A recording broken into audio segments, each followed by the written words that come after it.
Gaspçı Yahudi varlığı İsrail aslında yaptığı bu saldırılarla bu meseleyi biraz daha Müslümanlar nezdinde duyarsızlaştırmak, kanıksattırmak, sıradanlaştırmak istiyor. Yani tepkisizlik aslında bir sonraki adımı, bir sonraki cürümü, bir sonraki işgali, katliamı, yani bir sonraki genişlemeyi de beraberinde getiriyor. Dolayısıyla yani Müslümanlar bütün bagajlarından, bütün ajandalarından yani sıyrılarak İslami perspektiften, İslam akidesi temelinde bakmaları önem arz ediyor. Oraya yapılan her bir saldırı aslında bize yapılmıştır. Bizim kutsalımıza, değerlerimize yapılmıştır. Dolayısıyla biz kutsallarımıza ve değerlerimize yapılan bu saldırılara karşı sessiz kalmamız düşünülemez.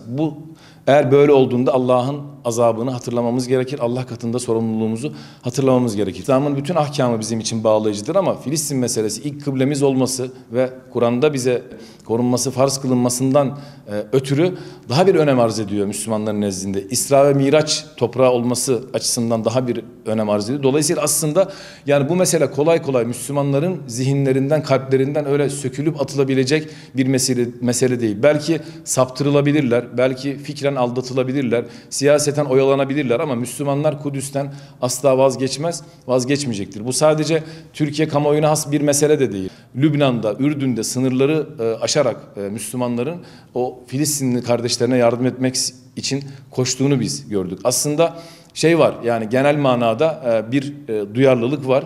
Bunu rahatlıkla söyleyebiliriz. Fakat burada güç sahipleri olan, yönetimi elinde bulunduran bu meselenin çözümünde aslında rol oynaması gereken birinci derecede olan yöneticiler, işte ordular maalesef bu konuda İslam ümmetiyle aynı vadede değiller. Onlar farklı bir perspektiften meseleye yaklaşıyorlar. Yani Filistin meselesinin sanki sadece Arapların meselesi olduğu yalanı söyleniyor. Veya işte Filistin meselesinin sadece Filistinlerin meselesi olduğuna dair de yine böyle fikirler piyasaya sürülüyor. Aslında Filistin, bunlar da aldatıcı düşünceler.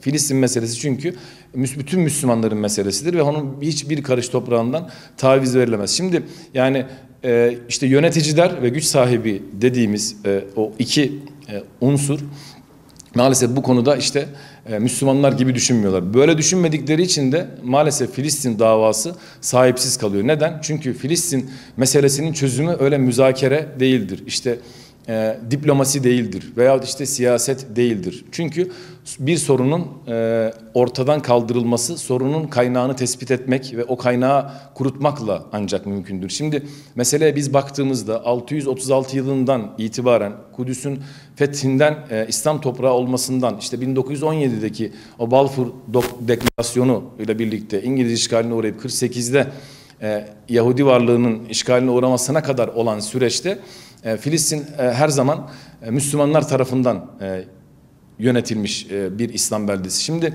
dolayısıyla burada bu meselenin çözümü 48'de bir işgal oldu. Şimdi burada bir işgalci var. Yani bir gaspçı var. Şöyle düşünelim, yani bizim bir evimiz var.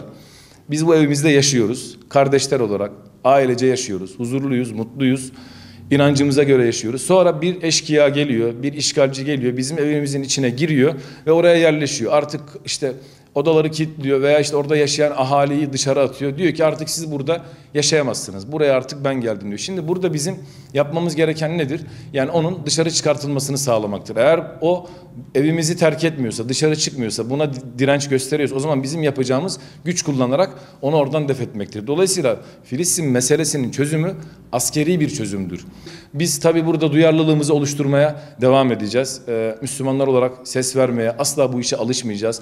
Asla Filistin davasını gündelik siyasi çıkarlara işte veya küresel Amerika'nın sömürgeci kafir devletlerin bölgemiz üzerindeki çıkarlarına asla kurban etmeyeceğiz. Onların enerji politikalarına, işte İslam'la savaş politikalarına veya kendi çıkarlarını ilgilendiren konulara biz Filistin davasını kesinlikle kurban etmeyeceğiz. Ve Allah'ın izniyle bu şekilde gelişip devam ettiği sürece de Filistin mutlaka kurtulacaktır. Dolayısıyla yani Filistin, Kudüs İslam'ındır ve ait olduğu yere mutlaka dönecektir.